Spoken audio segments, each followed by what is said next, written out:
भंडाऱ्यावरून Tumsar Balaghat national हायवेवर गेल्या 1 महिन्यापासून या रस्त्याचं हे चित्र पाहायला मिळत आहे।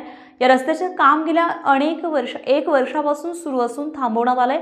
त्यामुळे येणाऱ्या लोकांना खूप त्रास सहन करावा लागतोय। कितीतरी या हायवेवर अपघात झालेत तरी प्रशासन मात्र दुर्लक्ष करतंय आणि हे चित्र पाहायला मिळतंय।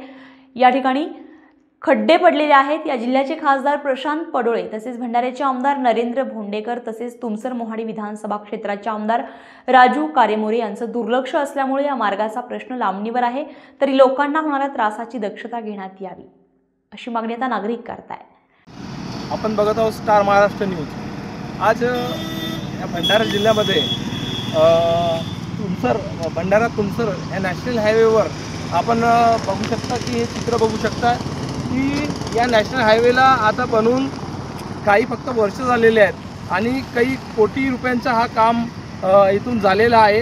पण आपण बघू शकता की लोकांना यायला किती त्रास होत आहे। कॅमेरामॅन इकडे दाखवा थोडंसं।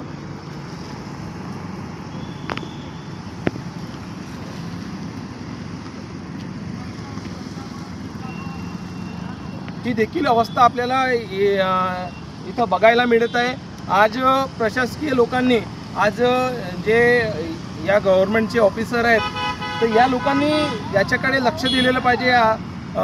कितीतरी या रोडामध्ये कितीतरी ट्रक्स म्हणा या लोक कितीतरी अपघात होऊन त्यांचे ॲक्सिडेंट होऊन काही लोक फ्रॅक्चर होऊन त्यांना खूप त्रास झेलावा लागत आहे। आणि इथं दिसून पडत आहे आपल्याला की प्रशासनाचा किती इथे दुर्लक्ष होत आहे। आज या सरकारच्या माध्यमातून आपल्याला बघायला भेटते की किती या रोडाच्या कामामध्ये आज घोड दिसून येत आहे। आणि आम्ही आमच्या चॅनलच्या माध्यमातून सरकारला सांगू इच्छितो की हे जे काही स्कॅम आहे आणि हे लोकांना जे त्रास होत आहे, आज पाऊस म्हटलं तर पाऊस आल्यामुळे या रोडाची अवस्था आज दिसत आहे। आपल्याला चित्र पाहायला दिसत आहे की काय अवस्था आहे। म्हणून आम्ही आमच्या चॅनलच्या माध्यमातून हेच सांगू इच्छितो की याकडे प्रशासनाने लक्ष दिलेलं पाहिजे। मी विक्रांत भालाधरे, स्टार महाराष्ट्र न्यूज, भंडारा।